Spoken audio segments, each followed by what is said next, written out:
Development are myself, I'm the chair, Rebecca Lisi. We also have the Ward 2 City Councilor, Terry Murphy, joining us, and the Ward 5 City Councilor, Linda Vacon, joining us. I don't believe I have a copy of the previous meeting minutes, and they're not on our agenda, so we'll hold off on that for the moment. Item number 1 is I'll entertain a motion to take up item number 1 off the table. So moved. Motion has been made and seconded to take up item number 1. This is a public hearing for Abbey Property Management Inc. for a special permit for an RMRE. This is a retail establishment at 40 Lyman Street.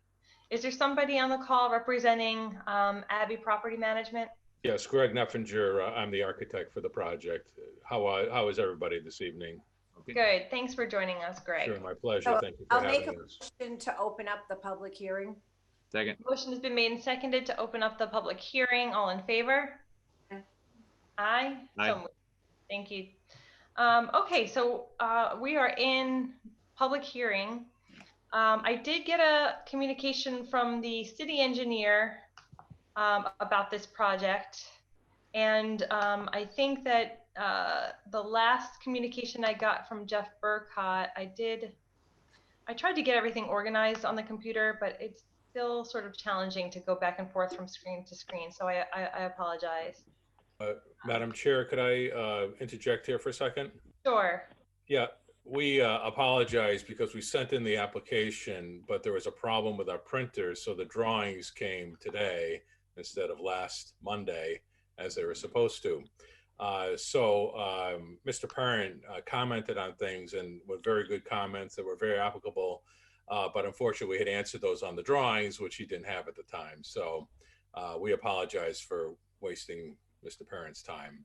And so now the drawings have been distributed, I believe, by the town clerk. Everyone may not have gotten them yet. I've spoken to Jeff and he asked me to make some changes to the site plan, which we're going to do. Mm-hmm. And so what we'd like to do is continue the hearing until your next regularly scheduled meeting, so that everyone had a chance to look at the drawings, which unfortunately weren't with the application. There were a few things in the application, 8.5 by 11 parts of the drawings, but not the whole full scale 24 by 36 inch drawings, which were supposed to have been attached to the application. So I believe your next meeting is on the 22nd, but I'll let you, that's all I have to say for now. Unless you have any questions for me, happy to answer them. No, I think that continuing the meeting is in order so that we have comments from both the planning staff and the engineer that reflect the current proposal that's before them.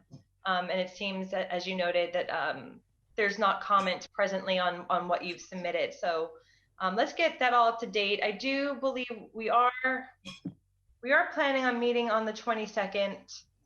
I think we can go ahead and schedule this to be continued for the 22nd at 6:30 p.m. Does anyone from the committee? I'll make a motion that we continue the public hearing to September 22nd at 6:30. Second. Motion has been made and seconded to continue this public hearing to the 22nd of September at 6:30 p.m. All in favor? Aye. Aye. Let's see, Greg, I'm sorry, I don't see your last name right in front of me at the moment. Neffinger, N as in Nancy, E-F-F as in Frank, I-N-G-E-R. Thank you. Greg, just so you know, we schedule all public hearings to be continued at 6:30 p.m., but I believe we do have one other public hearing scheduled for that evening, so it's more than likely that we wouldn't get to this item until 7 or 7:15. That's just fine. a heads up. Right. With a Zoom meeting, it's easy enough to be waiting and doing other things until it comes up. That's great. Mm-hmm. Okay, so we will await the 22nd then to go into this item any further. I'll entertain a motion to table this item. Are we tabling or just continuing the public meeting? I guess sure. We could table it, or sorry, it's been continued, so we could interpret that as a tabling. Right. That's fine. Item number 2 then. Thank you so much. Have a good night. Good night. So motion to take up item 2 and open the public hearing. Second. Motion has been made and seconded to open the public hearing and take up item number 2 off the table. All in favor? Aye. Aye, so moved. This is a special permit application for Buudda Brothers LLC for a recreational marijuana cultivation and manufacturing establishment at 90 Sargent Street, and for a special permit for a marijuana and cultivation establishment at 602-606 Main Street. Let's see. So I'm happy to go through this together. I do think that in the future we should separate these out as 2 separate orders in case there's something that we want to move forward with in the one, and then something that may be holding back the other. But I think that makes sense in the long run, but for this, we already got it started, so. Yep. Moving forward, I think we may want to separate them, but for discussion purposes, they'll be together. Now, I do see Buudda Brothers on the call here. Thanks for joining us. Buudda Brothers has been before us previously. I understand that one of these projects is an extension of what is currently happening in the city, and the other is a new sort of from scratch establishment. So Buudda Brothers, do you want to just give us a sense of where you are with things presently and how these fit together with what you're doing? If I can, Madam Chair, could you ask them to start with the 606 Main Street? Because I think that'll clear up that one, and then we can go to the Sargent Street. Sure. Does that make sense for them? I think it will. Did you hear that, Buudda Brothers? Yes, we heard. Okay. Good evening, everyone. Thank you for your time. So we're just going to touch base on 606. 606 is actually going to be an extension of our 604 facility. 606 is only going to be for cultivation purposes. Right now, we just got accepted for a tier 1 cultivation license. We believe that we submitted some documentation to the city so it can actually disclose what's going to be going on at 606. Our traffic configuration in the facility was approved by the city, and not much is going to be changing there. Our off-site parking is still active.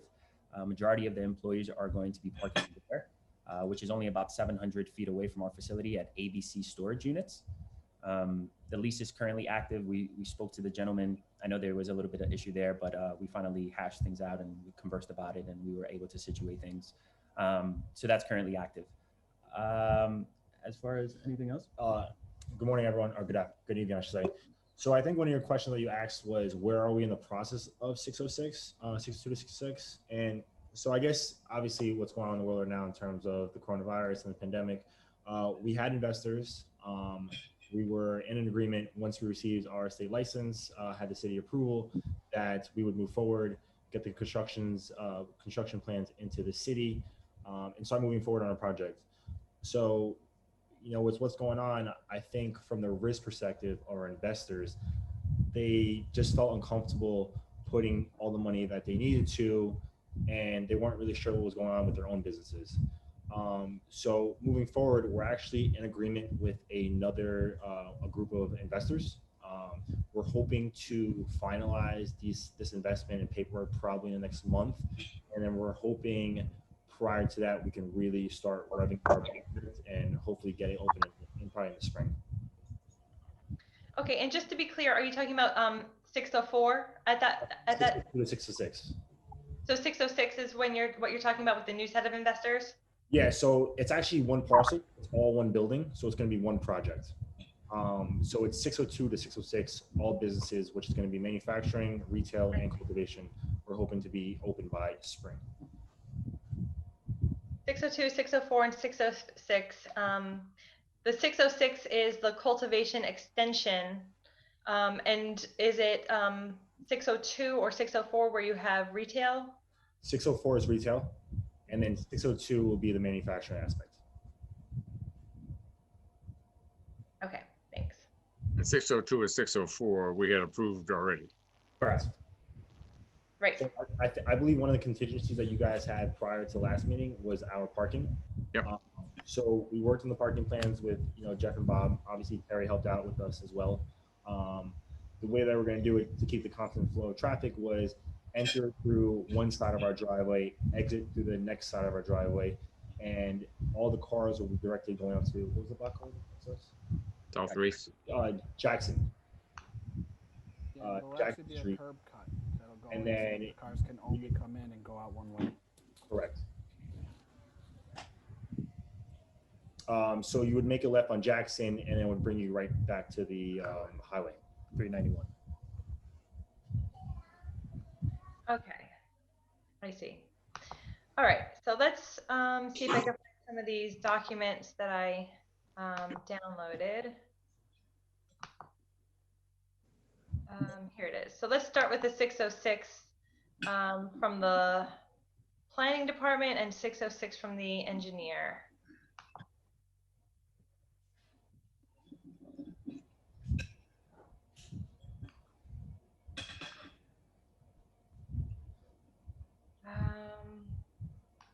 That's 90.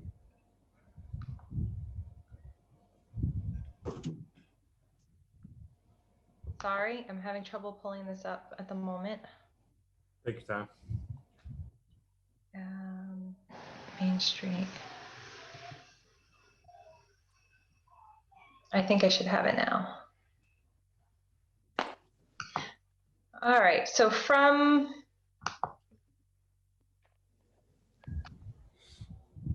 the Office of Planning and Development, and then also, let's see,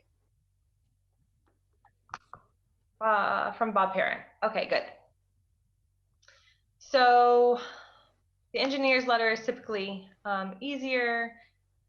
Expansion into the remainder of the building from 604 Main Street was anticipated when the approval from the council was sought for the RMRE MME facility at 604 Main Street. Therefore, the concerns of the DPW were part of that permit process, and we have no new concerns regarding the expansion.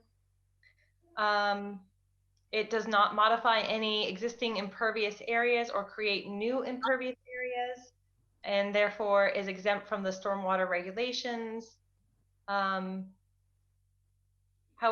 if existing impervious areas in excess of 2,500 square feet are disturbed, repaved, or otherwise expanded or altered, an application for a permit would be required to do any sort of modifications there. And the only one thing that we have seen quite a bit in the last round of applications is that we need the applicant to locate and verify the condition of the existing sanitary sewer service and confirm that it is separate from any roof or storm drains prior to application for building permit. Do you have a copy of that same letter? Yes. Okay, good. So I just want to make sure that you have that. We have been making that stormwater issue a condition, but it seems that the building department will be asking for the Separate documentation. yeah, to some way that you locate and verify that existing sanitary sewer service. All right, so then we get to the planning department's letter, which is I'm having trouble loading it for some reason. Here, okay, I got it. All right, so everything seems to be in order here. I don't see any questions from the planning department. So it seems that this was anticipated and fairly straightforward, and that a lot of the questions were addressed with the first application. And yeah, I don't see any outstanding issues here. If I could just make one point, Madam Sure, Chair. go ahead, Council Murphy. I mean, I know they're estimating 3 to 5 vehicles to 606, but I'm assuming that's 3 to 5 vehicles a day, not per hour. Is that correct? And even that, I would think that's probably high. So I'm so sorry, Terry, would you mind repeating the question? So they're indicated that it was at 606, they're expecting 3 to 5 visits. I'm assuming that's per day and not per hour. Oh, absolutely. And even then, I'm assuming that's probably high. Correct. I mean, Okay. it's very limited. Okay. Entering or exiting. That. Okay, and we're still maintaining the same traffic pattern we talked about prior to, right? Correct. Okay. Okay, so I found a handful of questions actually. So first we need to confirm that the plans that were submitted on July 31st are considered final. Is that correct? That's correct. Okay, great. Then from there, regarding the development impact statement, they're really kind of small issues. It's about the ivy/shrubs that you plan on removing are no longer shown on the property. So which plantings would be removed? And are there any proposed replacements? Right now, everything we remove, we'll keep the outside as clean as possible. We don't plan on adding anything at this moment. It's not in our future plans. And so are you saying that you're not removing or you're not planting? I missed it there. There's some interference. So we're going to remove the ivy and the shrubs that we have now. We're just trying to keep it as clean as possible on the outside exterior.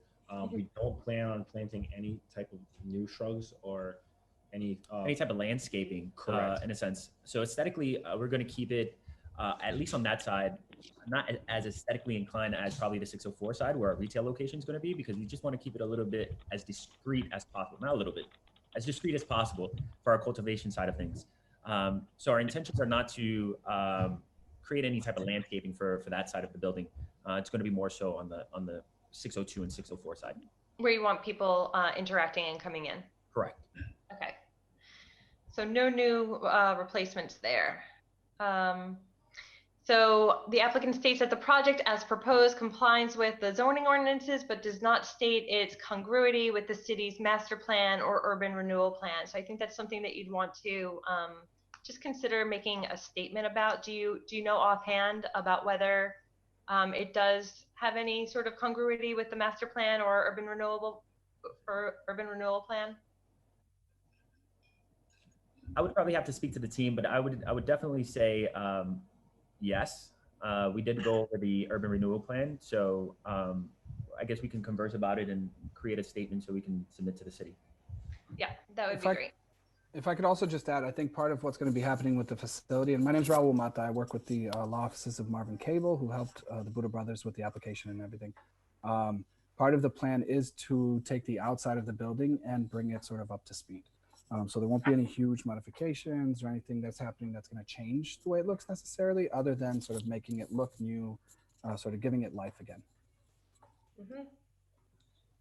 And we definitely see that as part of the urban renewal plan. Let's see, the photometric plan.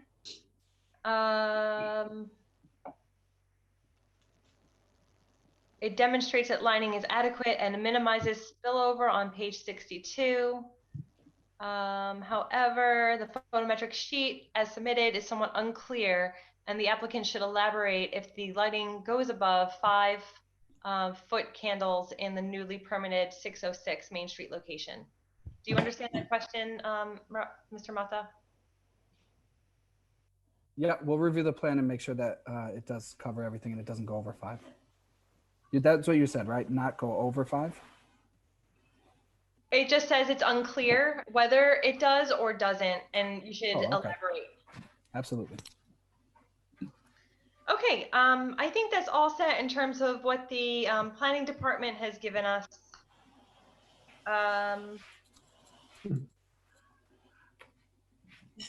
I think also in relation to the bike and pedestrian plan that we have for the city, there was a question as to whether you would be open to adding a bike rack to the pedestrian traffic area.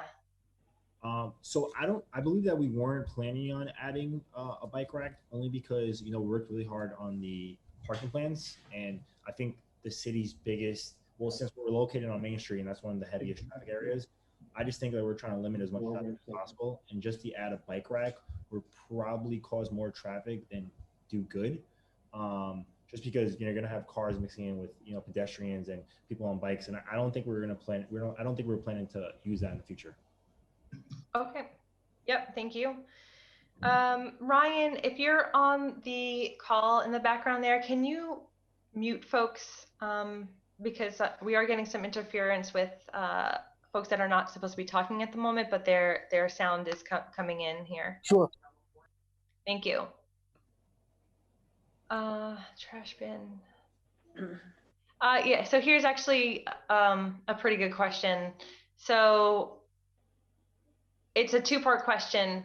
So number one, like, how is cannabis and non-cannabis waste managed in the shared portion of the parcel?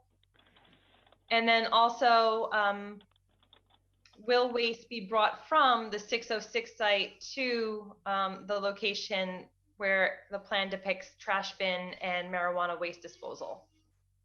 So, like I said, 602 and 606 is part of the same building. So I'm going to be speaking about the whole building in this statement.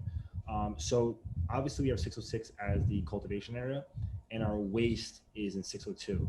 So the reason why we don't have a waste bin in 606 is we're trying to keep contamination out of 606. So we're literally trying to limit anything that goes in there. The way that we're going to orchestrate it is from 606 to 602, we're going to have access.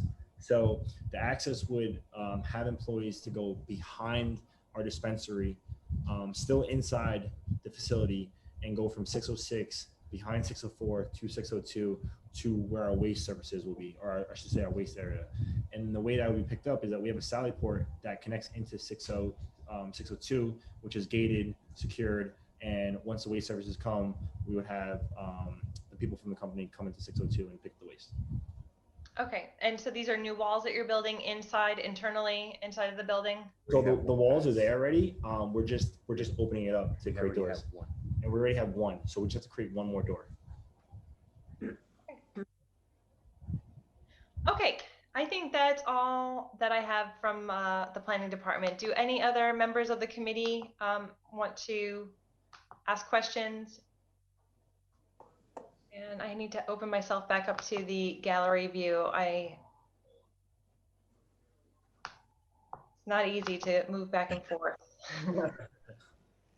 To look at the documents and then come back to the actual meeting here.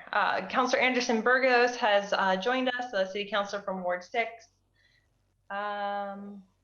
So if there's no further questions from the committee, I would take a motion for the 606 site and then continue the conversation onto the Sargent Street site. I would make a motion that we approve the 606 site with the recommendations of the planning board, as well as the recommendations of the city engineer, that they comply with all of that. And I would commend them to get this project going, and I encourage them to be a solid Ward 2 business. Second that motion. That motion has been made and seconded. I think a motion to close the public hearing is in order first. Councilor Lisi? Yes. I have my, we I'm need sorry. It's a we third. also to add in the standard conditions. Yep, I have them here for reading into the record. Is there anything else related to that, Councilor Vacon? No, not at this, thanks. So would someone then enter motion to close the public hearing? Make a motion, we close the public hearing on 606 Main Street. Second. Yeah. Motion has been made and seconded to close the public hearing on 606 Main Street. All in favor? Aye. Aye.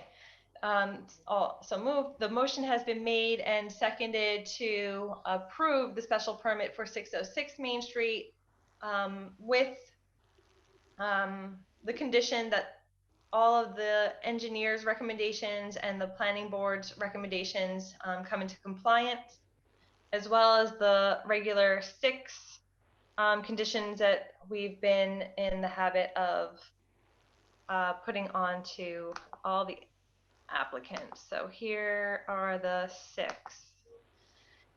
That the owner of the building always pay commercial property tax rate to the extent allowed by federal, state, and local laws for the duration of the special permit. That the business retain a minimum 30% Holyoke residents for non-security jobs. that hiring preferences be given to security personnel that are retired Holyoke police or a retired member of another police department who now lives in Holyoke. There shall be no marijuana consumption to be allowed on site. There shall be no deliveries of retail or medical marijuana from the site to individual homes, residences, or people, and that the hours of operation be 8 a.m. to 8 p.m. Monday through Saturday and 8 a.m. to 5 p.m. on Sunday. Can we chime in for one thing? Yep. So I'm sure this has been a question, but since the cultivation has sporadic hours because of the lighting schedule, is there a way that you can get granted to have 24-hour access to grow? I think that the way, I have to check with legal about the way that the ordinance is written presently. It is something that we are, there's an order file to take it up and to revisit the hours for cultivation, because we understand that there are multiple 24-hour grow cycles that are happening in a lot of these manufacturing and cultivation sites. And so we want to be able to allow you to, you know, maximize the work that you're doing on site. But I forget what the actual ordinance says at the moment, and I'll have to request a motion to suspend the necessary rules and allow legal to speak to that. So moved. Second. Motion has been made and second. All in favor? Aye. Crystal, are you there? Yeah, I'm here. I'm just pulling up the ordinances for you. Hold on. Thanks. I'm sorry. We keep on revisiting this because I always get confused about why we have this condition, if it is redundant to the city ordinances or if we're actually creating a specific condition here. I think it depends on what license they're going for, on what the hours are. I know there's delivery hours in reference to obviously getting supplies in. And go figure, my ordinances are not loading at the moment.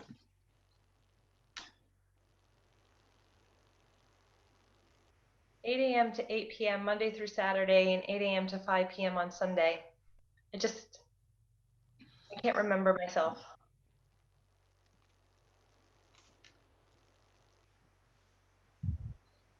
If I could, while she was looking that up, one of the things we had talked about was for the owners, especially in the beginning of this process, is the ordinance specifically saying that they can have employees, and can they as owners still access the property, like if there's some emergency that happens middle of the night? I think as owners, you're always allowed to access the property. It's the hours of operation that want to be limited in terms of, you know, the traffic flow, the deliveries, the way that the community is accessing the site. But this has come up numerous times, which is why there's an order file to make it more clear and explicit, like which types of operations we don't want between which hours, and we should be taking that up sometime in October, actually. So under 710.5, the operational requirements, it's operations including deliveries to and from any facility may not occur within the hours of 8 p.m. to 8 a.m. So essentially you can, just overnight hours are prohibited. But only for delivery. No. Operations including deliveries. So they don't want you to have, you know, late night deliveries when your shop is closed. They want to make sure everything is shut down come 8 p.m. Okay. And they're talking about, the dumpster hauling and other sorts of supplies and deliveries, not necessarily like marijuana delivery, which is being explicitly prohibited by the condition prior, but just supplies and materials being delivered to the site. Given that this is just the cultivation extension and it is a separate permit from the retail and manufacturing at the other two locations, which would have this condition on there already, I would be open to eliminating that sixth condition so that they could have employees there on a 24-hour grow cycle. But I would give deference to the Ward 2 counselor. Well, my concern based on what maybe I'm misinterpreting what Crystal just said, but it sounds like right now the ordinance that is there stating the conditions for a special permit says it's 8 to 8, and it doesn't offer any change. And I think if I'm correct, you're offering, or there will be a consideration at some point that we would take cultivation and make it potentially a 24-hour operation. Yep. And I'm gonna, defer to my friend, the Buudda brothers, but I'm assuming they're not quite ready to operate, so that if we were doing this come October and we agreed that cultivation is a different animal, that we would at that point change the city ordinance, including cultivation, allowing that, and then the special permits that involve cultivation could then be amended at that point. I mean, I think right now we're trying to amend it without amending the ordinance. And I think the ordinance would override the special permit, but I could be wrong. I think that the ordinance language is there that says, Crystal, again, it's no delivery or operations, or how does it read again? Correct. It's operations including deliveries. Yeah, so operations. So what I think we should do is that since the ordinance already prohibits it, this condition becomes redundant. And that's why I feel it's okay to not explicitly state this condition, because if we keep this a condition and things change, it's really going to be a change to everybody's special permit, and they would need to come before us for an amendment. Could we ask Crystal one other question on that? Please, yeah, under suspension of the rules. So Crystal, if we kept it as it is, and then we amended the ordinance so that we were allowing cultivation operations to have potential 24-hour operation, would we be able to then unilaterally for cultivation purposes change all those special permits, or would we have to go back to each special permit individually? I believe we have to amend the special permits individually. Wow. You have to be careful about, I mean, if you just want to put in that the condition is the hours as listed in the ordinance, that would make more sense. So that way, as we they'll change as well. But yeah, that's why we're really careful about the way we word our ordinances and the way you word your permits, because you do end up getting stuck in that language and then having to go back and change everything every time we make a change. Excellent point. Excellent point. So if I made it, Madam Chairman, could I make the motion that we include the hours provided in the ordinance, and should those hours of operation allowed by ordinance be amended for cultivation purposes, that this special permit would also be affected by that, or something along that lines? And I didn't say right, that. I think it's just amending the sixth condition, which says hours of operations be 8 a.m. to 8 p.m. Monday through Saturday, 8 a.m. to 5 p.m. on Sunday, to say that the hours of operation be in compliance with the city's ordinances. No, that's so, fine. Yeah, so it's always going to be whatever is in the ordinance book. That's fine. Okay. I can go on with that. Councilor Lisi, I have my hand up. I'm sorry, because I'm looking at the documents, it's hard for me to manage the area where participants are actually raising their hands. Go ahead, Councilor Vacon. Thank you. I just want to make a comment relative to that last condition, because if we modify the ordinance, we may still need to keep it within each special permit, because we had a big discussion around the 24-hour on one of our prior applications, and there were concerns because of the location of the special permit and the business. So I'm not sure if we're looking at amending the ordinance that it would necessarily be blanket for cultivation. I mean, I think we're jumping ahead of ourselves a little bit. It might just be that we could consider a variance in the hours for cultivation, because in some settings it might not be desirable. That's just a consideration I think we should keep in mind. Sure, and I think we could weigh the merits or demerits of the language that we would use to talk about the hours of cultivation operations. Right. Just down the road a bit.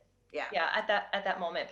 But I do think that amending item number 6 and the conditions to say, you know, the hours of operation shall reflect, you know, whatever's in the city ordinances at that moment is appropriate, or be in compliance with the city ordinances. Okay, so then I have these 6 regular conditions, and the 6th one has been motioned to amend that the hours of operation comply with the city's ordinances. All in favor on that amendment? Aye. Aye. Any opposed? 0, so moved 4-0 on the amendment of that condition. And then on the motion that the special permit be adopted for 606 Main Street with the 6 conditions, and that anything outstanding in the engineer and planning department's letter be addressed. All in favor? Aye. Aye. Any opposed? So moved 4-0. Okay, so 606 is wrapped up then, and we can move on to Sargent Street. So this is from the city engineer for 90 Sargent Street. We are still under the motion to open the public hearings on both of them, so I'm just going to jump in. Let's see. So the project does not modify any existing impervious areas. So just note that any future modifications in excess of 2,500 square feet would need an application for a permit. There's no information shown on the plan relative to the existing sanitary sewer service, so we would like to have a letter that confirms and locates and verifies the condition, and that it is separate from the roof or storm drains. There's reference in the plan to landscaping and other minor site improvements, but none are shown. So we'll want to hear a little bit about that. Additional information should be submitted to confirm what landscaping improvements are being proposed and where. Application states that cultivation process will take up to 1,645 square feet of the area, but the plans show almost 13,000 square feet in the cultivation area. So if the plans are correct, the square footage cited in the application needs to be updated. The application states that there will be 2 to 3 full-time and 2 part-time employees at the facility at any one time. The number of employees should be confirmed to be correct based on the proposed square footage of the cultivation area. And then 6, the traffic information provided with the application seems to have been taken from another source and has no relationship to what is being proposed at 90 Sargent Street. So a project-specific traffic impact statement must be submitted along with a discussion or a narrative of the employee parking requirements and solutions. Okay, so those are some of the initial concerns of the engineer. I want to turn it over to Buudda Brothers to give us an overview of what's happening here at 90 Sargent Street, speak to some of these issues that the engineer pointed out, and then we'll do a deeper dive with the planning board's letter. Great. So 90 Sargent is going to be also a cultivation facility. It's consisting of MMA. It's consisting of 20,000 square feet. Now, just to touch on bullet point number 4, we noticed that there was a mistake on one of the documentations stating that it was 1,640 square feet of area, because indeed it's going to be a 13,000 square feet of cultivation area. Mm-hmm. Now, our projections are we're going to be phasing out the project. So when we stated that there were going to be anywhere from 3 to 5 employees, we're projecting that we're only going to phase out 5,000 square feet first, and then build ourselves up to the 13 to 15,000 square feet. I think that is somewhat minimal. I think that we're probably going to have anywhere from 5 to 10 employees for the 5,000 square feet. And then eventually our intentions, once everything is, of course, fully built out, it's going to be anywhere between 20 to 27 employees full-time.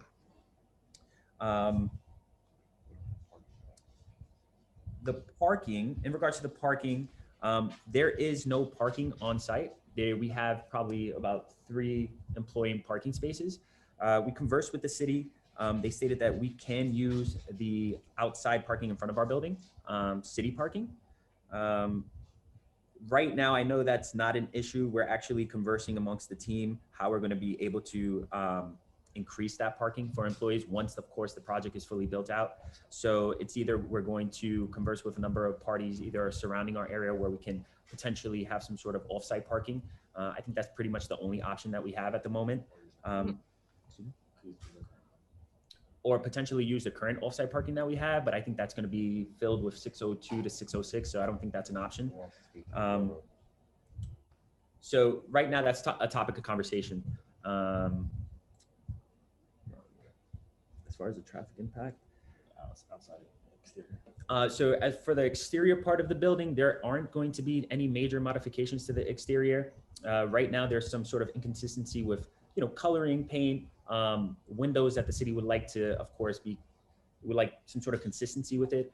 We spoke to the team, so we're going to have that consistency with time. Everything is going to pretty much look the same for the exterior part of the building. As far as aesthetics, we don't plan to create any type of aesthetics for the outside of the building. We want to keep it as discreet as possible. That is going to be our mass production area. And we want to be just very calculated in how we do that. So we concluded that we were going to not make it aesthetically inclined for the exterior part of the building. No signs, my partner Jason stated, so trying to keep it as discreet as possible. It states on bullet point number 6, the traffic impact statement. We spoke to the engineer. He did make a mistake as far as where it states a project specific traffic statement must be submitted along with discussion. Okay. The numbers were a little bit off. What he was basically stating that the vehicles or the amount of vehicles that he's disclosing on the statement is not actually people that are going to be visiting the facility. It just means that there's going to be vehicles passing the facility. And those are the numbers that are currently he's projecting. Not necessarily basically having somebody actually stopping at that facility and coming inside the facility. There's not going to be any type of in and outs of that facility, except of course, anybody that's permitted. So, so it's not like a trip generation number that we're looking at there? Correct. So his wording was a bit off. So this is your engineer and what your engineer submitted. So it's not that our engineer is reading things wrong. It's that the. No. Correct. Because technically our building is not a sales building, so we're not going to have any customers come in and come out. I think we just didn't want to say, listen, we're not going to have any cars. We're not having anyone come in. So I think he just wanted to provide a statement, a traffic statement, just showing how many cars pass our building per day, per week. And that's what he provided. But I think he just said how many people will be visiting the site. So that was just a lack of wording that we used. And just to add on to John's, I think he covered everything from 1 to 7. Just to give you guys an update, so it is a 20,000 square feet. It's going to be cultivation, manufacturing. We're not going to have any sales, so no customers will be coming in. We will have 24-hour security. We're trying to think who we're going to use a security company, but that security company will have somebody else with that be secondary. So if they crash, someone else will have the access to his videos. Secondly, we have a Sally port, so that's also closed off. It's deliveries, anything that we send out will go through there. And exactly what John said, no exterior changes. It doesn't have much land. It's just a very big building. There's really not much to add to that exterior guys, just paint color and just kind of modify what the city access with the windows that we currently have. Okay. So this is at 90 Sargent Street, and you're basically saying that there's not going to be many exterior building modifications, just some general cleanup, and that this is going to be a main cultivation site for all of your endeavors. So how does this fit within what's happening or taking place at the 606 location that we just approved? So 606, we think 90 is probably going to be a year and a half from now. It's a pretty big project. I'm not sure if you guys have ever been inside 90 Sargent Street. It's a lot of work to be done. Yeah, it's old paper mill, kind of how the old, how Holyoke buildings are. So just from a construction standpoint, it's going to take a long time to get it modified to what we need in order to get it growing. So 606 is pretty much going to be, we call it exotics. It's going to be very, very high-end strains that we pretty much don't plan on wholesaling to anyone else, but we want to keep it in store. More of the retail, or I should say 90 Sargent Street aspect of it, that's pretty much what we look at as a wholesale aspect of it. Mass produced to give it to other retailers when they're looking for it. Okay. That's great, because I think that's really the long-term sort of gain for Holyoke is that we're going to have more cultivation happening, and there's going to be a lot of competition amongst the retailers, but those folks that are going to be supplying the retailers are going to be in it for the long haul. So that's exciting to hear that you're projecting sort of the same sort of trends in the way that you're structuring your business. Could I also just add something really quick? So the phasing increases also, this was sort of part of the commitment to Holyoke. So once 602 to 606 got started, we had gone through the process with the application in the CCC, and we began to sort of develop more and more relationships with a lot of nonprofits locally, and sort of looking at our positive impact plan and a diversity plan, made very strong commitments to working within the city and working with people specifically from the city as a disproportionately impacted community, including working with HCC to get funds available for individuals from Holyoke who want to go to their marijuana training program, so that we can actually pull people from South Holyoke right behind Main Street, have them go to HCC's training program, have them come do internship with the Buudda brothers, and potentially have spaces available for them for formal employment once they completed the process. So similar to 606 or the Main Street project, looking at sort of the building from the outside, improving everything around that space, right? Taking each of these spaces and just developing it enough where it no longer just looks like an old building that's sort of boxed up, even though there are currently tenants in there.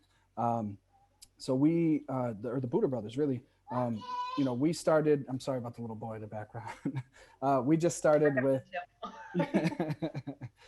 so we started looking at 606, and they engaged with a few connections that we helped them make in the community.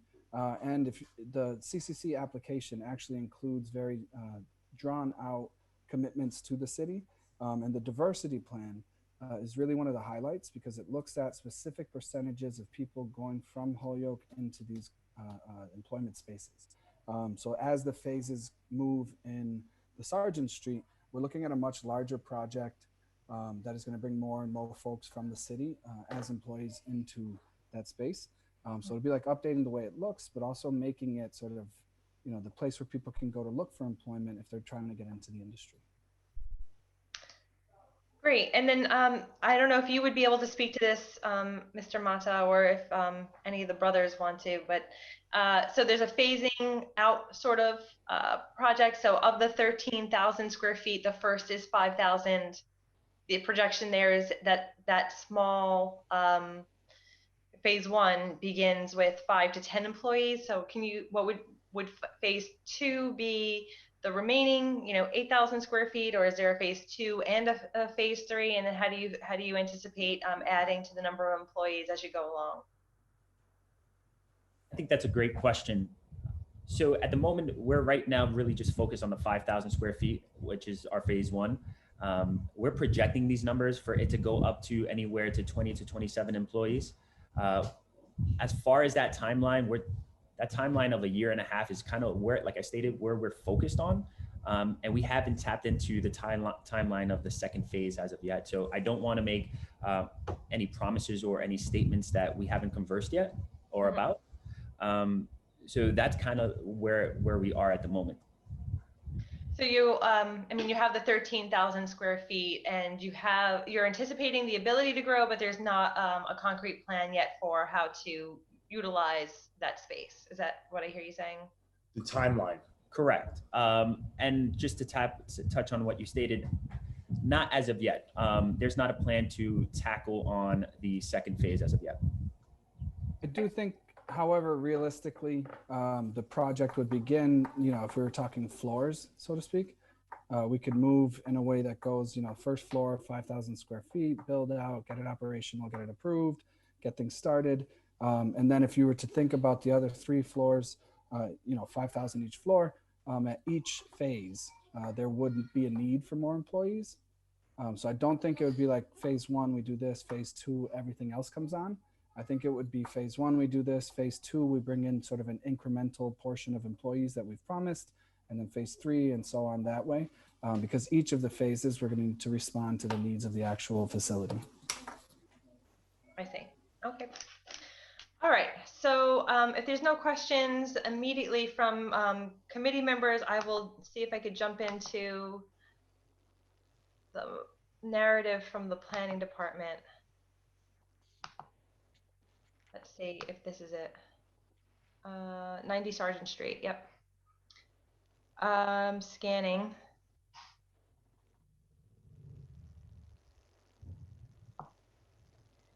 Rebecca, I think Preston wants to be acknowledged. Thank you for that, because I'm not on the Zoom presently. That's why I'm here. Thanks, I appreciate it. Preston, Mr. Macy, are you speaking on this item? You're on mute, sir.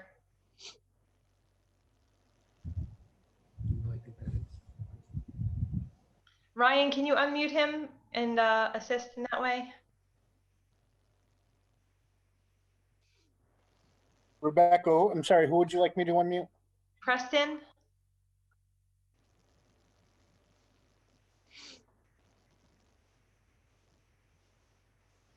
And if you don't mind, Ryan, if you give myself the co-host ability, that might help also.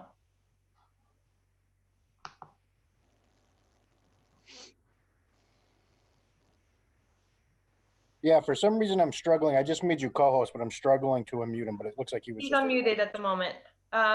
Preston, Hi. can you say something to see if we gotcha? Can you hear me now? Yes, we could hear you now. Thank you. And that wasn't a phone advertisement. I'm in a butter. I've met with the individuals previously. They had a meeting at the Holyoke Public Library. We had good agreement about matters that were pertinent to our building. We are 48 commercial and 42 commercial. And we abut along a property line that extends from Sargent Street going toward Jackson Street, approximately 200 feet. And I really only have 3 concerns. I would like to bring it before the committee. Okay. They are concerns that the Buudda brothers have responded to me. The first is they're producing DC electricity to run their LEDs. And that's apparently how they're going to do the growing. That makes sense to me. And we, from time to time, we're doing what right now, we build equipment. Sometimes if a project isn't properly done, the conversion of AC to DC creates a lot of what's called electromagnetic interference, or EMI. So I would request that their EMI levels be below the thresholds that the FCC holds for industrial equipment. We have done a baseline EMI test for equipment that we sold recently, so we understand where it has been, and we'd like it to remain down in that low level. It's sufficiently low that it meets all those requirements. The second is our building is actually, I think, about 2 feet onto our own property, and we request that they make available as needed access to that side of our building for the purposes of maintenance or repair. They said that would not be a problem in the past. I just want to bring it before the committee. Is that the 2 and 3? I'm sorry. And the third is the alleyway that they use is actually Front Street on the city maps. And in the past, my only request is that it not be totally blocked. They're correct. There's very limited parking available. And sometimes that alleyway gets full of cars. Even 4 trucks or 4 cars can block it. And I don't mean to be priggish about it, but it would be important that it generally be open and available for access. We have a back area, a parking area actually, that we access from time to time. And we use it for example, our trash disposal is back there, and we have parking for some vehicles. And I would like to be able, we are able to access it from the other side, so it's not critical, but I would like it not to be unavailable in case we need to get down that way. Those are my 3 concerns. Okay. I think what I would like to do is have the city engineer to an extent review those concerns and see if there's a way that we can formalize them, or if they're appropriate to formalize. I wouldn't say that that's something that we could do this evening, but I would want to put it before the engineer in some way. Bob, I see you're on the call. I don't know if you want to speak to it generally. I don't want to put you on the spot either, because this may or may not be the first time you're hearing about these things, but they are things that I think that you would be able to offer guidance on. And I don't know if I'm correct in thinking that, or if you want to comment generally. Certainly on the last item, I'd like to reinforce my comment number 6. That's one of the key reasons why there needs to be a project-specific traffic and parking plan. That all needs to be thought through. It all needs to be laid out. And to date, we don't have anything to look at to say they're planning to park in what used to be Front Street and occupy the entirety of the street or not, such that other parties that have rights to that land can continue to access it. So I would say that comes back to my comment number 6, and as part of reviewing the response to number 6, that would be an item. I know we did talk early on, probably a year or so ago, about the legal status of that property, and had recommended that they retain a land use attorney to determine whether or not, what rights they really have to that property. And I believe it's unclear at this point. It's not an alley. It's not like the typical alleys in the city, but it's a street that was laid out but never accepted and never constructed. So we were not certain as city employees what the legal status of that is and what the rights of all the parties that have property along that is at this point in time. So on that item, electrical interference issue, I'm certainly aware of that being an issue. I'm by no means an expert in electrical circuitry or engineering, so I don't dispute the potential for a problem, but I'm not really in a good position to say this is how to address it or how not to address it. Sure, but if the FCC is, if they have something that declares what the EMI for industrial equipment is, the threshold should be met, right? Or it should be beneath the threshold, and that's something that I think we could point to rather easily. Right, and I would think that the city electrical inspector would be the better party to render an opinion on that than myself. Okay, so I'll forward that to the building department and ask for the electrical inspector to weigh in there. Can I just add on to the parking aspect of the alleyway? So we actually looked, after speaking to Bob and Jeff, we actually looked into the alleyway, and the railroad company owns 6 feet. We own 6 feet of that access, and then the city owns the middle.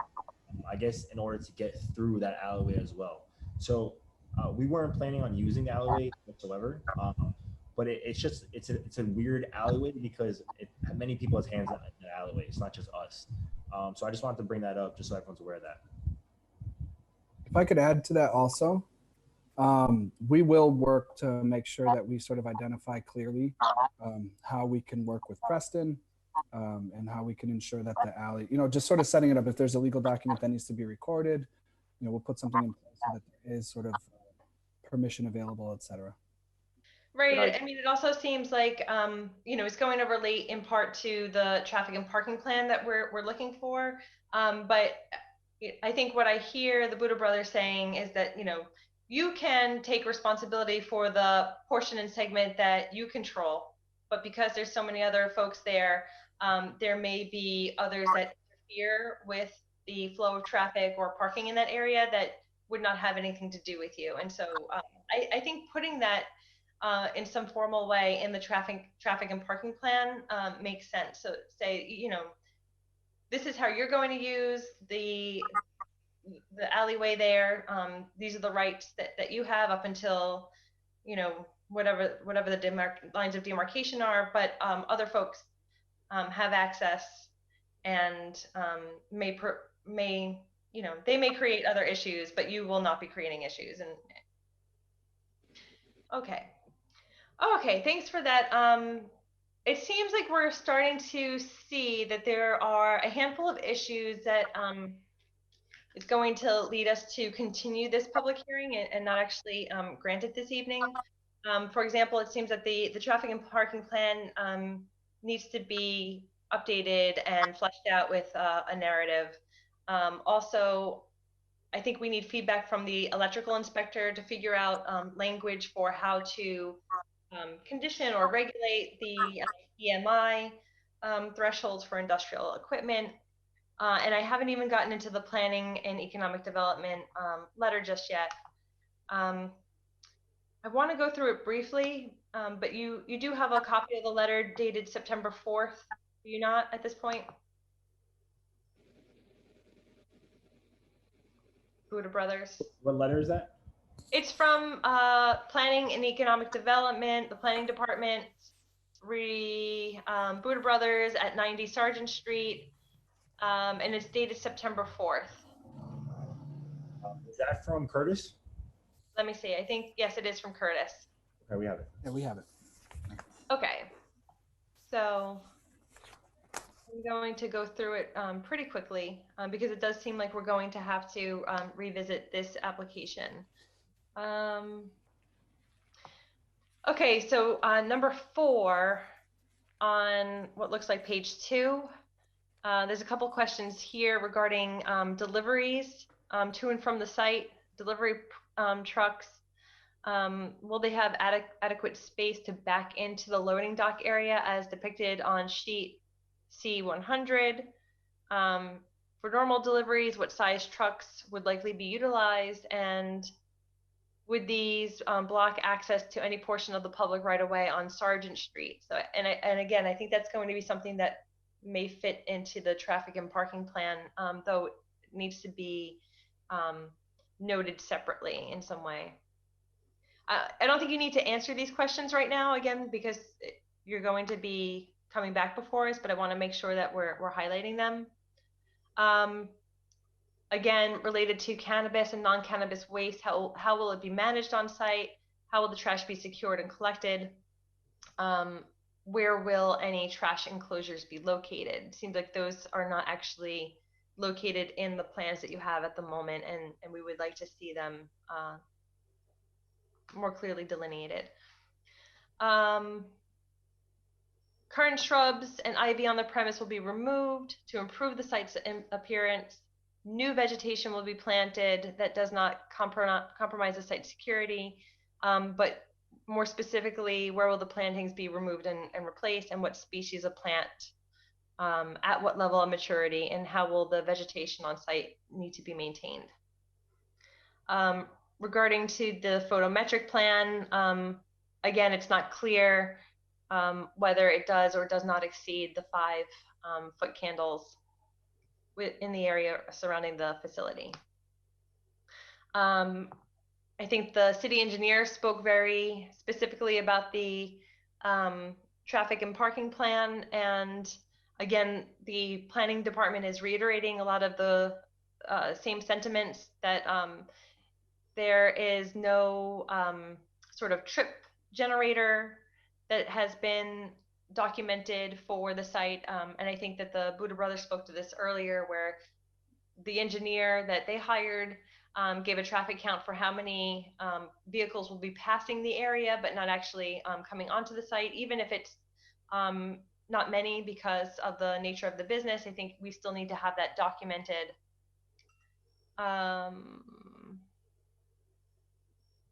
Peak hourly traffic and peak daily traffic. It seems that there's some confusion about the way that some of these tables are labeled and what they're actually illustrating. Car parking lot on site, where will this be located? It doesn't seem that that's clear either. So again, a lot of the questions that were raised by the engineer's letter are reiterated in this section of the planning department's letter. Site plan, it's a lot about lighting and plantings. And then signage. So it's not too much. It seems that the heart of it is about the traffic and parking plan, and then some small questions about the lighting and plantings on the property. All right, so back to my gallery view here. Are there questions from anyone, including the applicant at this point in time? So one question about the traffic impact statement. So it's not going to be a plan because technically we're not going to have any customers. So I guess for the statement, what exactly are we supposed to, I guess, tell the engineer that we're looking for? You know, we can provide on a daily basis about the people that are coming are going to be potentially the workers or the delivery trucks. But in terms of a statement, you know, we're not really expecting any type of traffic and any type of customer flow. So I guess what exactly is the council looking for, and that they can see that so they make a mistake? That would be easier to.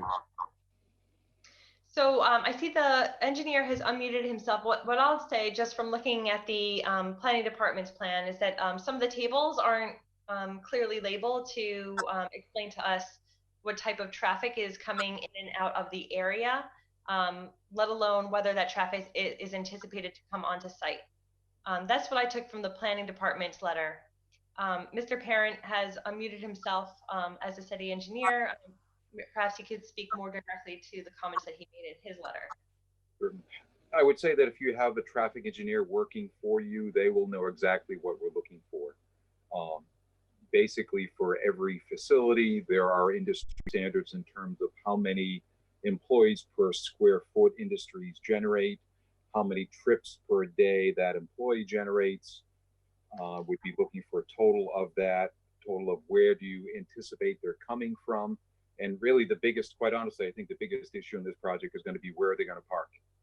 Parking is a premium in the city, and that needs to be thought out. And my recommendation to the committee and the city council is this conceivably is the only time you see this project.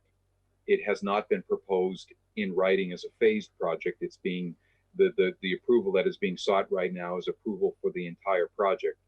So entire project has to be planned for. And even though those, you know, those however many people may not be parking there today or tomorrow, some thought has to be put into, you know, assuming this is as successful as what I'll like to see it be, where are those employees going to work and where are they going to park, and potentially what problems might they create when they park. Does that sound like it's giving you some direction and guidance? Absolutely. It's giving us some insight. We're just writing it down. So thank you. I appreciate it, Bob. Any counselors want to ask questions or ask for things when the Buudda brothers return to discuss this again? Councilor Murphy, I see your hand. Thank you. Yeah, thank you. So first of all, I just would like to encourage both the Buudda brothers and Preston. I would love to be able to meet with you up there so that I can walk through. I got a pretty good idea where you're at. I know that street, alley, whatever we want to call it. I've walked by there thousands of times in my life and driven by there hundreds, probably thousands as well. But so if it's possible and you can in the next week to 10 days, plan on letting me know you're going to be coming to Holyoke, and we can take a walk around there and then actually invite Preston to come, and I would love to sit down and see his concerns and then try to work out all of those issues so that everybody in the long run is going to be satisfied. Again, I also would like to, if it's possible, to walk through the building. I've kind of gotten there and I've looked at the drawings, but I don't see, I'm not visual in that way. Walking through, I see things a lot better. So, and as a Ward 2 councilor, I would certainly like to be there. I can appreciate the engineer's concern about traffic. My concern would probably be parking as well. Once you get to 15 or 20 employees, that potentially could be a more serious issue. But right now, with your early starting, I doubt if it would be a major problem. But I think there's areas there that potentially could become parking for you. That would be off-street parking with an expense, obviously, on your part. But at least it would provide you with easing that traffic issue and also making sure that you're not ending up with other business entities having concerns. So when you get a chance in the next 7 to 10 days, if you can arrange with me and arrange with Preston that we're going to come, if the city engineer is available, I'm sure he would try to come by as well, so we can walk through this and make sure that we got everything so that we're all comfortable with it. I'm comfortable with your wanting to invest. I'm comfortable with your attitude, and I know you're going to want to do a good job. So I thank you again for your thoughts and for keeping me involved in this. Thank you. Okay, so just to recap then, it seems that we want, related to the traffic and parking plan, some more details and some more of a narrative that reflects industry standards related to employee, number of employees and how they're going to be accommodated, parking and where. It seems that there's also a big question about how the project will be phased out. So more concretely, how do we actually achieve, the build out to the full 13,000 square feet if you're anticipating utilizing the full 13,000 square feet. So I think we need some more details between the 5,000 and the 13,000 mark. And then I think that's it. Maybe again, some sort of documentation and formalizing in some way the way that the alleyway will be maintained or utilized. Anything else then? So then we need to continue this public hearing. It seems that we have a couple of public hearings in queue for the 22nd. That may be too short of a timeline for you guys, given some of the work that you have to do. Does the 22nd sound too soon? Should we push it out a month, or does the 22nd seem like something you can turn around with that level of detail? The 22nd of September, just to be clear? Yeah. Okay. I think that should be fine, the 22nd. Okay, and if we don't have those pieces by then, we could always continue it out to another date certain, but I think we could go with the 22nd for now then. So I'll make a motion, we keep the public hearing open to September 22nd at 6:30. And take up the additional information and additional plans at that time. Second. Motion has been made and seconded to continue this public hearing to the 22nd of September at 6:30 p.m. All in favor? Aye. Aye. Any opposed? So moved. Just to be clear, you may have heard me say this to the previous applicant, but we now have 2 public hearings, and this is the 3rd for that night. We start all public hearings formally at 6:30, but we may not get to you in the agenda until a little bit later in the evening, like 7:30, 8 o'clock. So just be aware of that. Okay, perfect. I think we're all set here then. Thank you. Thank you guys so much. Good night. Thank you, everyone. Have a good evening. Take care. Be in touch. Bye. Okay, coming back over here. So one thing that I would like to do is 7, 8, and 9 have already been taken up and disposed of at our last full city council meeting. So I just want to note that for everyone, and I guess we'll proceed in regular order and with the engineer's note. So I'll entertain a motion to take up item number 3. So moved. Motion has been made and seconded to take up item number 3, filed by Councilor Vacon. All in favor? Sorry. So moved. So then that a no parking sign be added on Cherry Street between Dale Street intersection and next to the no parking sign as you travel toward Maple Crest Apartments. Does everybody have a copy of the engineer's notes that he sent out on this? Yes. On all the traffic? Okay. So then let's, under suspension of the rules, have Mr. Parent walk us through item number 3 and his recommendations here.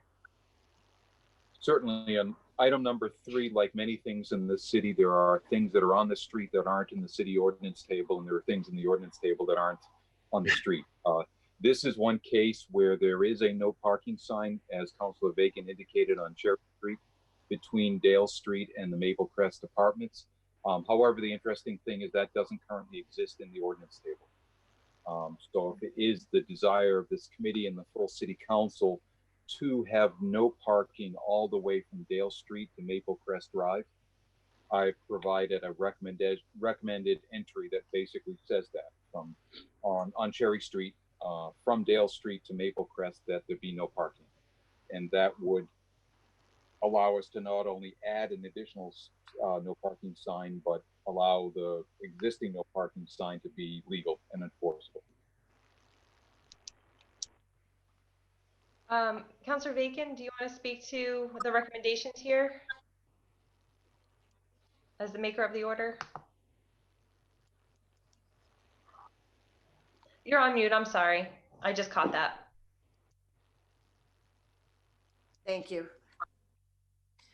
This would accomplish exactly what is needed there and also bring the current sign into compliance by making it legal. There's been a long history of conflict between the apartments across the street and the homeowners in that area. And this will help to reduce that.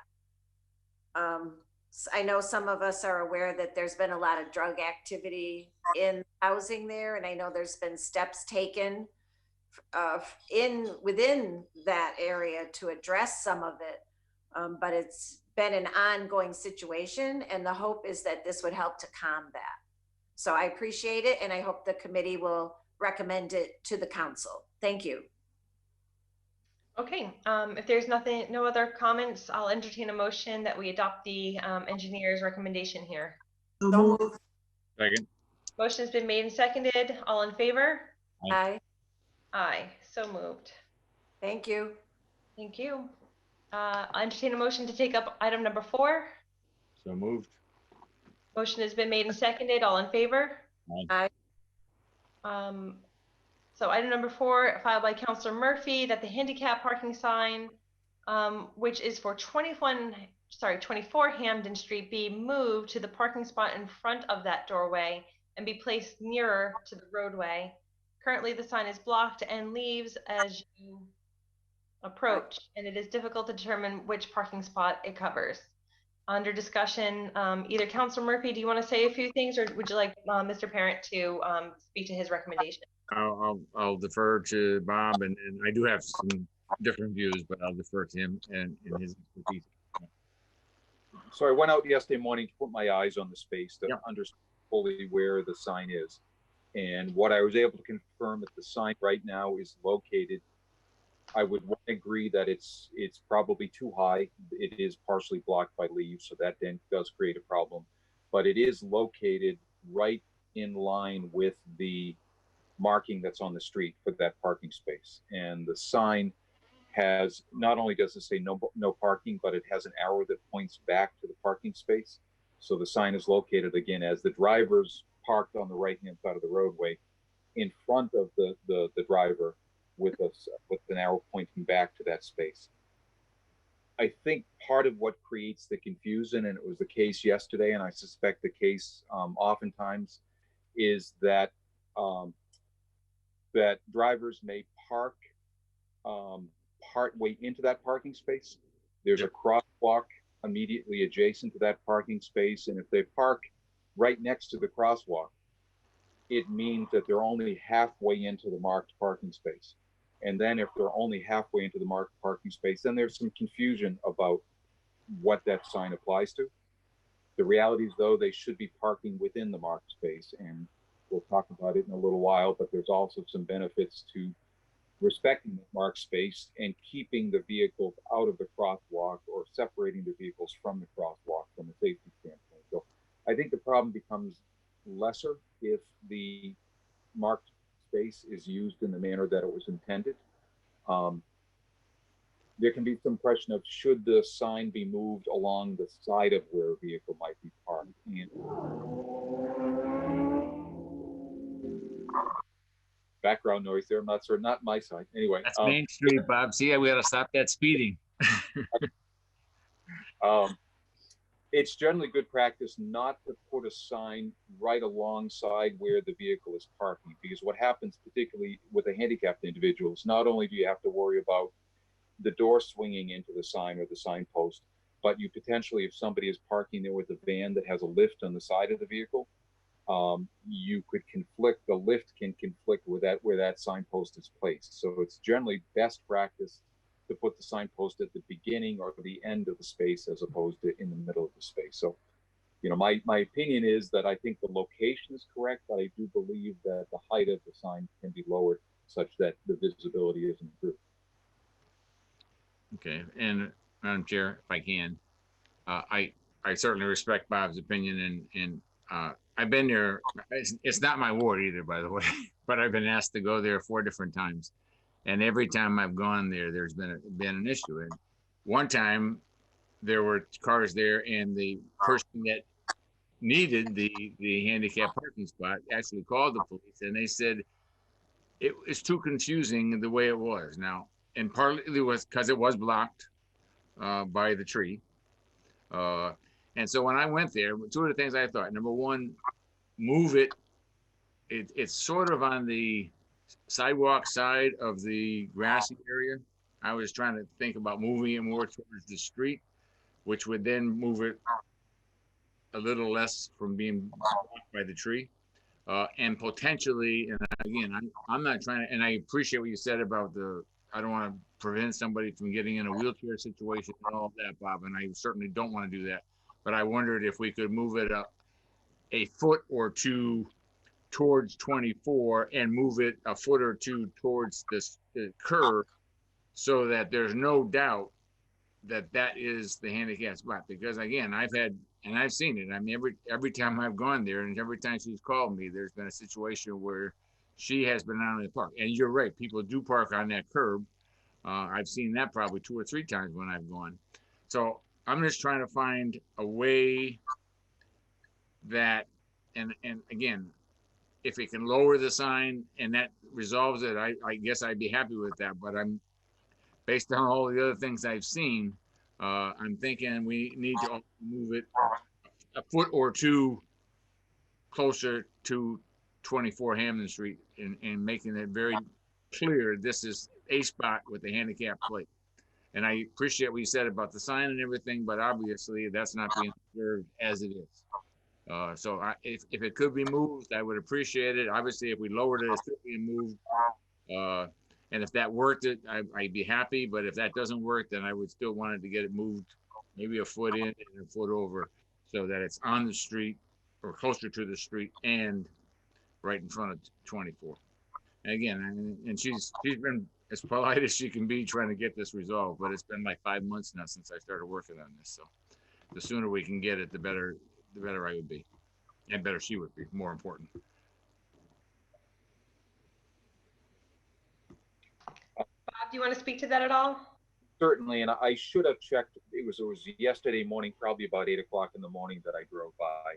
I don't know if the vehicle that was parked halfway into the space had a placard or not. I suspect it did. I suspect it may be the individual that you're dealing with. And if that's the case, I'm going to say again, part of the problem is if you have a person parking halfway into the space outside of the line, not inside of the line, that is now creating extra space that somebody else tries to squeeze another car into, and can actually create part of the problem as well. So if it is the individual that has a full space available to them, you know, they should park within that space as opposed to whenever I've been there where she has had a spot, and it's usually where she doesn't, but she is pretty much right in where I think, you know, between the lines for the handicap. Okay. But there are still people on that curb kind of pushing her off that spot, if you will, or if they moved a little farther, she would not be able to be totally in her spot. And the other way, I've seen it the other way, where there are cars trying to put a third car down towards Front Street. And then an extra car gets into that spot, and then she doesn't have enough space in her spot. Right. I mean, it's complicated. And again, I know they did a lot of work on Lyman Terrace, but I don't think they did a great job thinking about parking. Because there's very few spots on that street, and if you have one car to a house, it works fine. But clearly, there's a lot more than one car in many of those houses. So. As I allude to later, you know, under item 10, there are trade-offs, and I wasn't around at the time that Hampton Street was designed, but it was actually designed to create a safe crosswalk corridor so that people were not allowed to park right up tight to the corridor. It was specifically lined to be away 10 or 15 feet away from the crosswalk. I think it's 10 feet in give or take, which again is good from a pedestrian standpoint, but something has to give at that point. You have less curb available then for vehicles to park on. But 42 might make a difference. I'm not convinced that it will, but it might, because there's a sign with an arrow that clearly points to the space in question. That's pretty clear if people want to look at the sign. Yeah. Again, I appreciate that. If it can be moved, if you can be moved a foot and a foot, I think she would be satisfied that we have tried to resolve her issue, and hopefully more people would be recognizing that.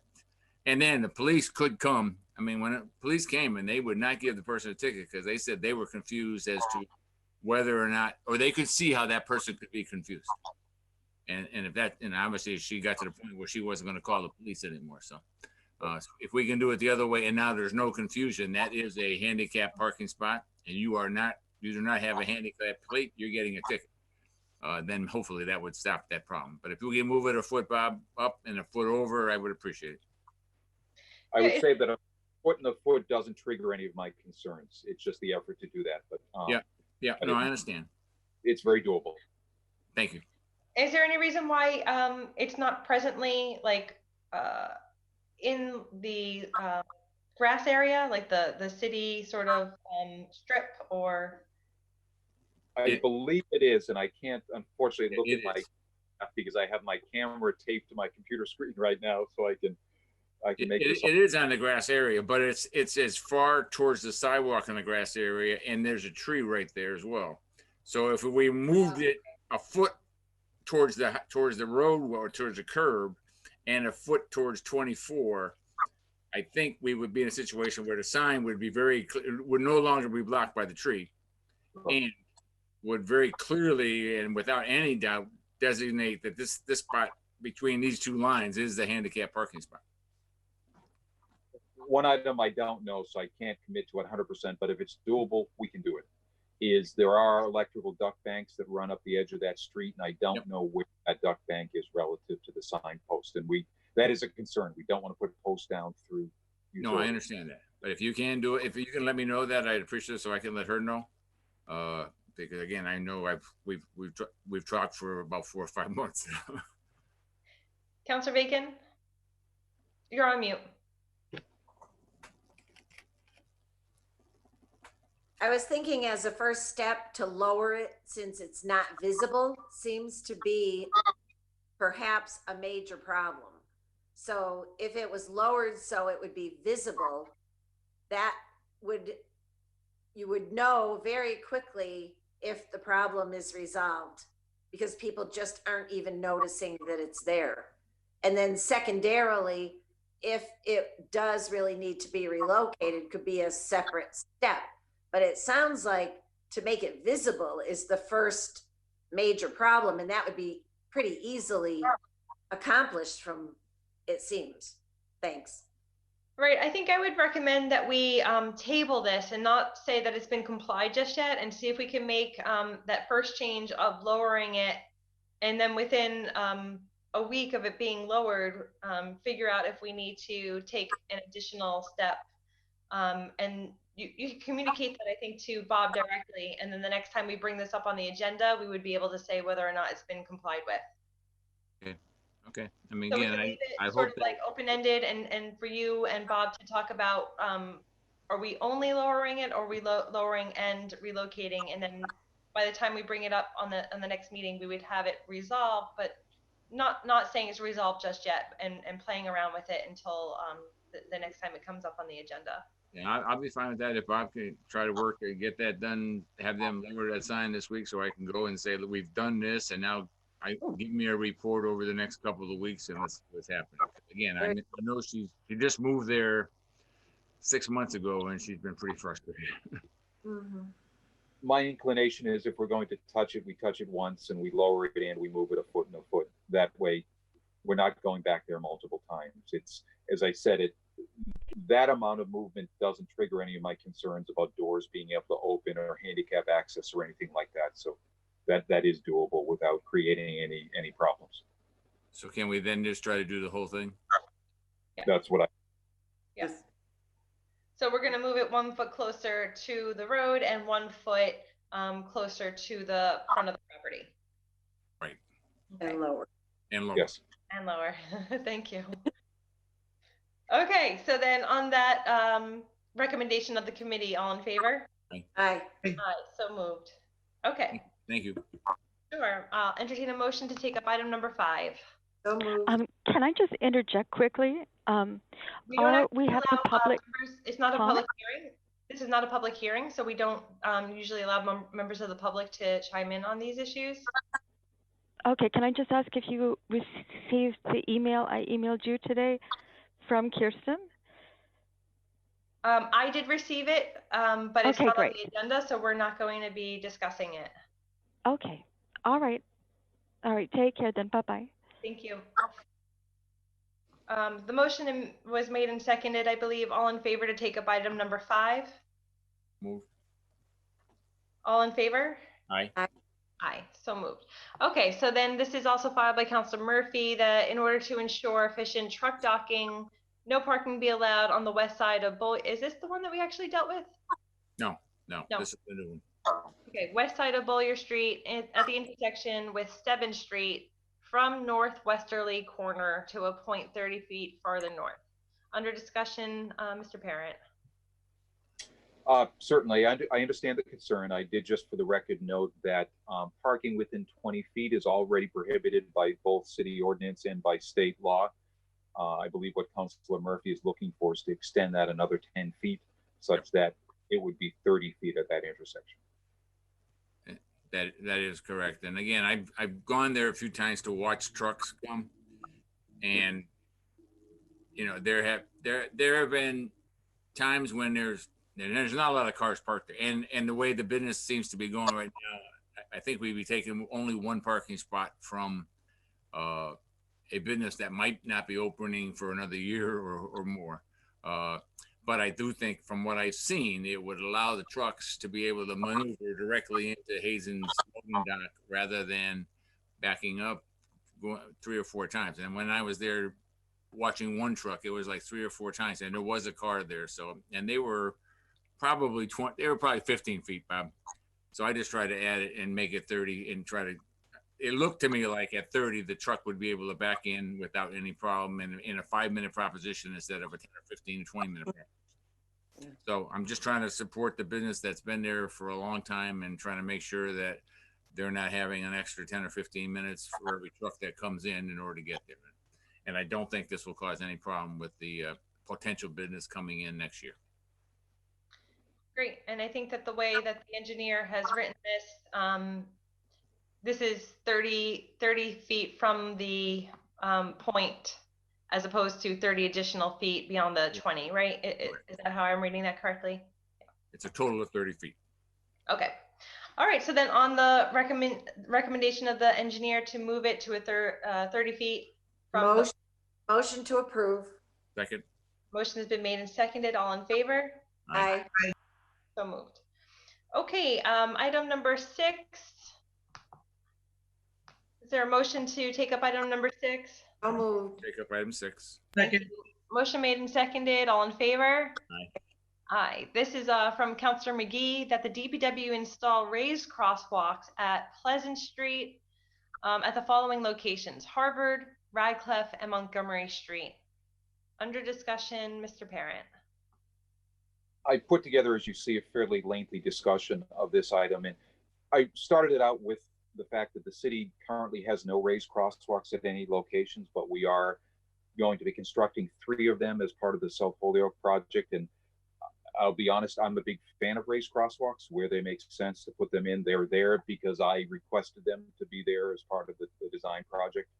They are just one piece of what we're trying to do in that neighborhood in South Holyoke in terms of slowing people down, creating more of a neighborhood feel to what right now has a very industrialized feel to it. So, and we didn't put raised crosswalks in every single crosswalk. We have 24 other crosswalks that are going to be just the standard stamped concrete that you see these days. But 3 crosswalks, the 2 going to Carlos Vega Park and 1 going to Valley Arena Park, where 1 you have probably the greatest amount of pedestrian use, and right in the middle block in terms of a location where cars may not want to stop unless there's some additional encouragement to get them to stop and to slow down.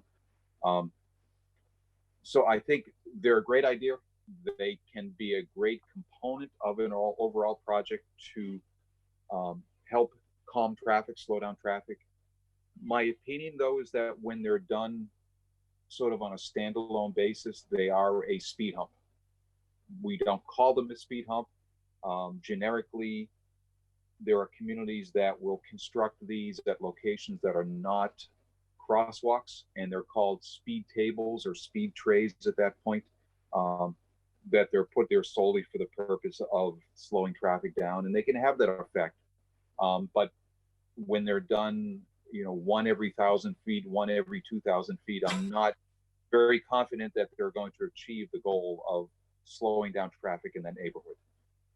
If it was being done as part of a larger project where, again, we are doing bump outs and narrowing the street down and doing other types of things, I think they'd be much more effective. I did note at these particular locations, if you're familiar with them, and again, it predates me by a number of years, but I believe Pleasant Street was reconstructed about 8 years ago. Mm-hmm. The existing crosswalks at Radcliffe and Harvard were very well designed and very well constructed. They are brick pavers. They're not asphalt. They're brick pavers set on a concrete bed. They have granite curb on the side of the crosswalk. They haven't gone anywhere in 8 years, and they're not going to go anywhere for another 8 or 16 or 24 years. It's a very, well-designed, constructed configuration.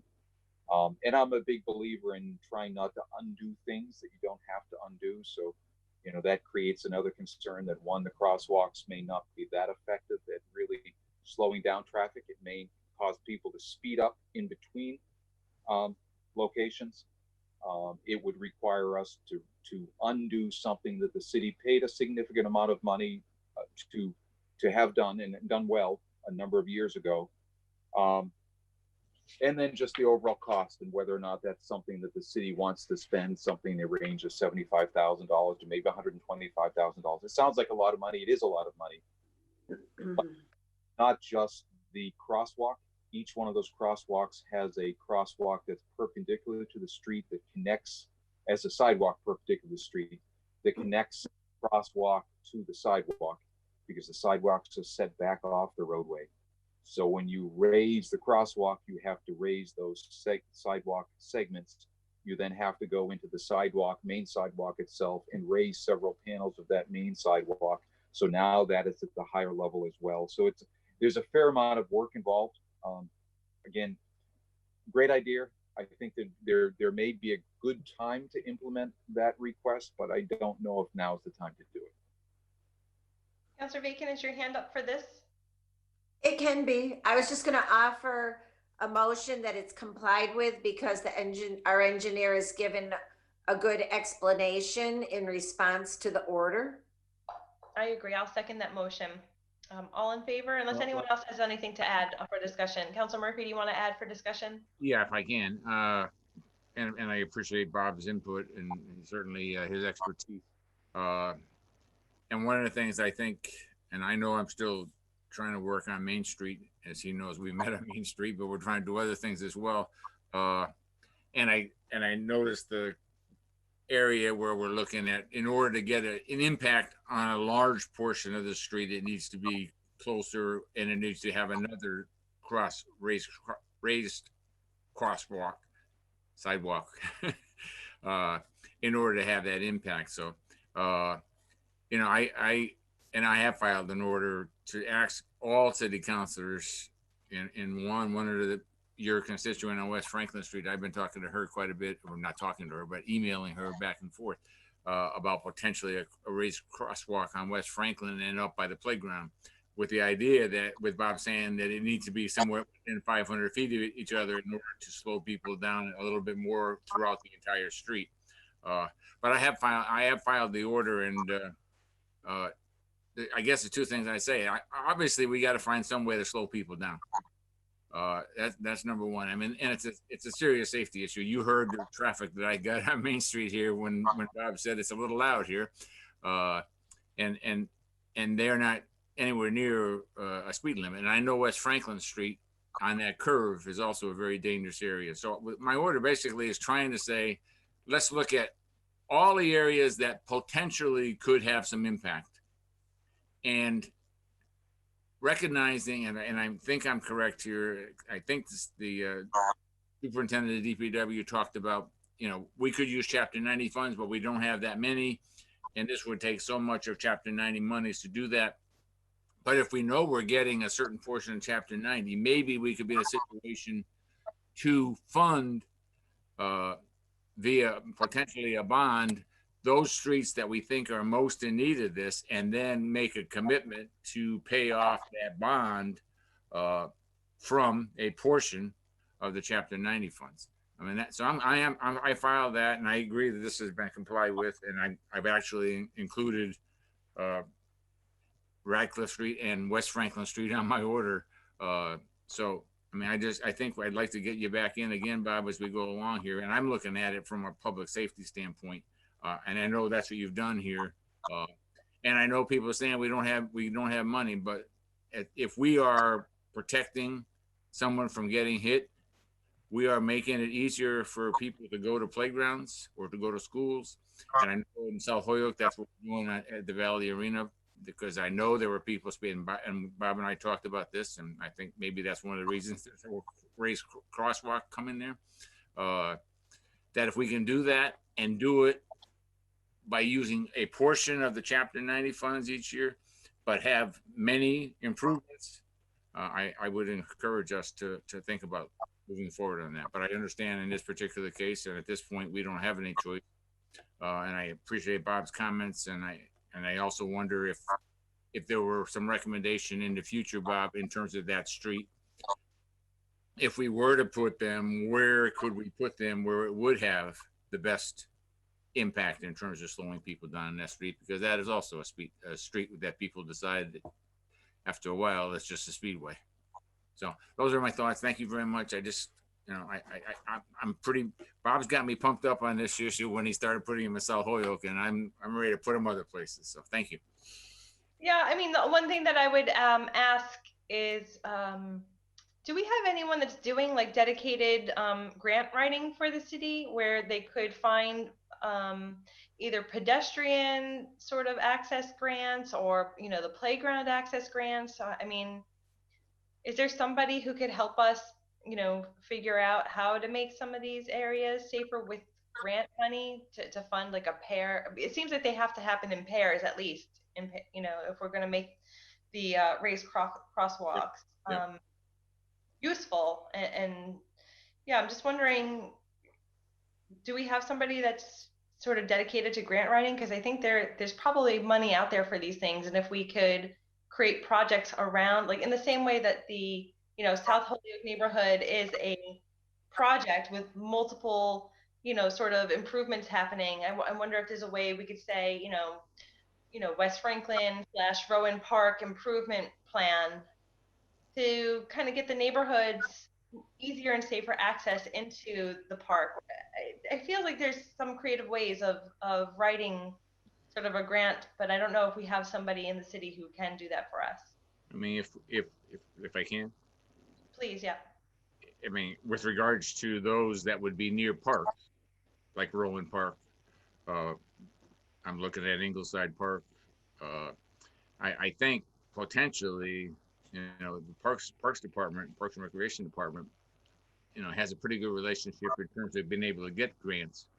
So we might look to have them be part of this connection process as long as we're doing them connecting a raised sidewalk to a playground or a ball field.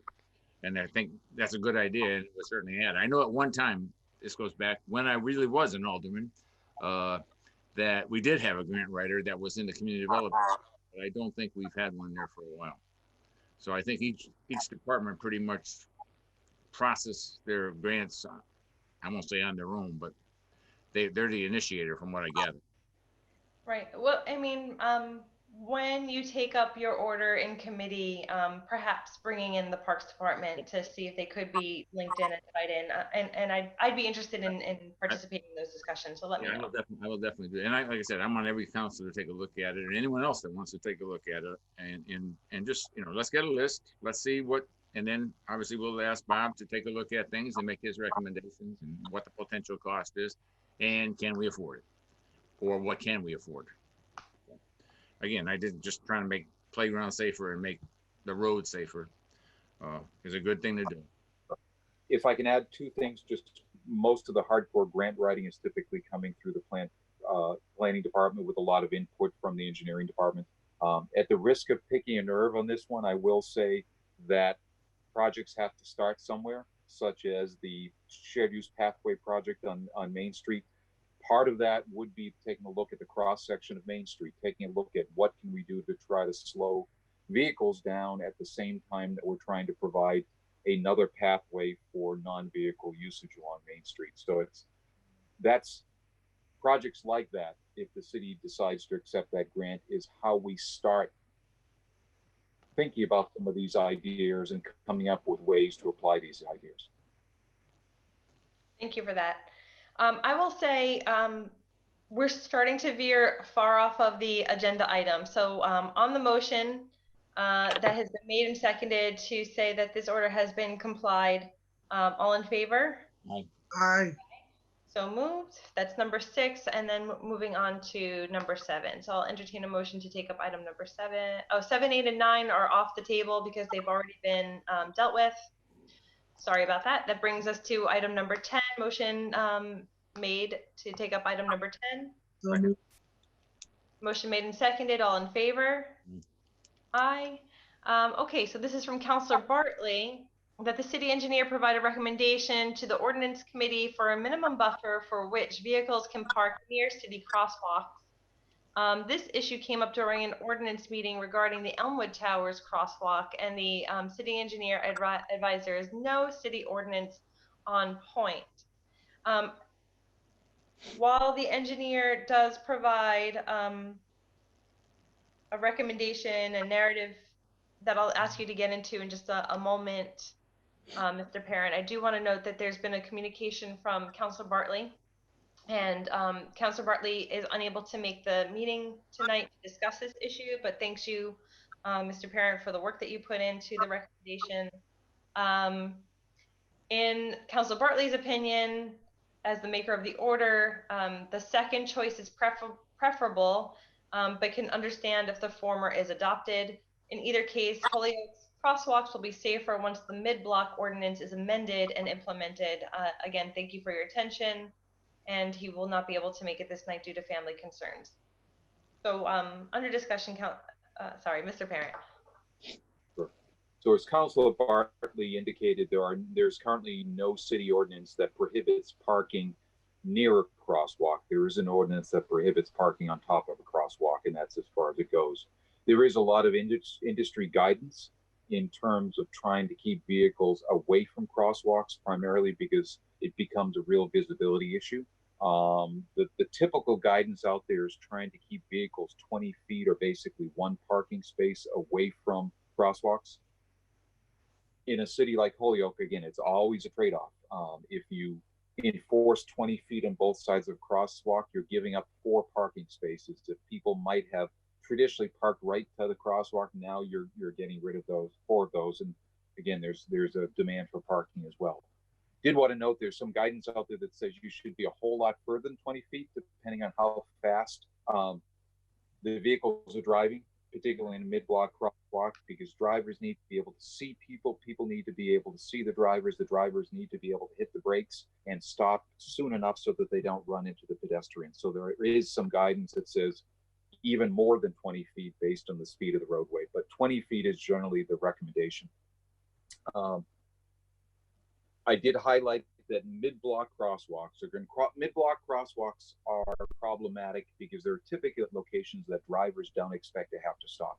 If there's a crosswalk at an intersection, whether the intersection is signalized or not, at least there's a higher level of awareness typically with a driver that something might be happening at that intersection. In the middle of the street, there isn't as much awareness. So, my recommendation would be if you were to prioritize types of crosswalks, you prioritize first the mid-block crosswalk, and then maybe to a lesser extent the crosswalks that are at intersections. I did come up with the concept that might say maybe you phase this where you basically say you have a separation distance for mid-block crosswalks and for new or reconstructed intersections, like what we're doing on Dwight Street now, for instance, because Dwight Street right now does have separation. As you see those curb bump outs, for instance, that forces people away from the crosswalks at the corners. They can't park there because there's a curb there that helps then make the crosswalk safer. So the concept of maybe focus on mid-block, have a lesser separation for existing crosswalks that aren't mid-block, but we're looking to improve things in the future, or we build new intersections in the future that we then try to adopt the same standard. So my recommendation was you might pick the industry standard 20 feet for all crosswalks, or maybe 20 feet for mid-block, and then drop that down to 10 feet for non-mid-block crosswalks. And I believe that's what Councilor Bartley indicated his preference would be. Right, yeah. I do believe, I think my preference is that as well. I think for anything new or reconstructed, we want to bring it up to, best practices and industry standard. But I don't think we want to create unnecessary prohibitions or, strain in any way for the existing intersection crosswalks. However, the mid-block crosswalks, I think, do merit a 20-foot no parking buffer on either side. I think that does create the visibility that we need to allow folks to cross safely. And I'm open to hearing from other members of the committee if folks have other preferences, but the maker of the order, I agree with the maker of the order and his preference for the second. Councilor Vacon, is that a hand? You're on mute. Again. I would like to make a motion that we adopt the second recommendation from the engineer on this order. Motion has been made and seconded. All in favor? Aye. Aye. Okay. So we are in agreement that second version is what we have adopted. Thanks, Bob, for all of the comments and heads up on how we're going to deal with some of these issues. It's really great to get these notes in ahead of time. Can I just ask a question about how we're going to enforce the 20-foot? I can add a comment that when and there, as you probably know, there are a lot of city streets that aren't lined right now. As we reline city streets, it'll be up to DPW to make certain that first space starts 10 feet away from the existing crosswalk, if it's an existing crosswalk. But if and when the full council adopts this in ordinance, it becomes enforceable just like any other ordinance in the city by the police department and parkers.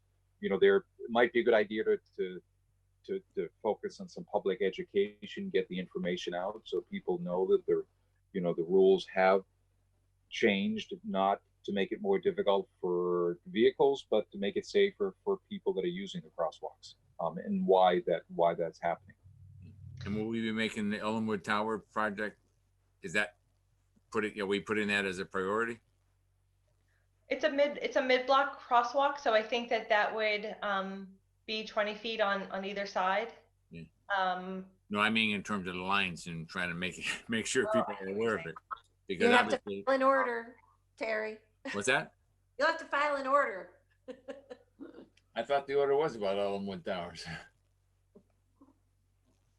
I think that what we were able to do with this order is create the language. I think if we adopt it in full city council, we should send a note to the police department to directly inform them of these changes, and that they are, as of the date that we pass it, effective to implement. And then I think we should also, send some notice out to the folks that live in Ward 3 somehow. I think we need some guidance from the Ward 3 counselor on how to do that. Okay. But we have dealt with all the items on this agenda. So I think a motion to adjourn is in order unless there's anything else. So moved. Second. Motion has been made and seconded to adjourn. All in favor? Aye. Aye. Again, thanks for your time. I think we're back in regular session next Tuesday with the full city council, and the fall has us really back into full swing. So thank you all.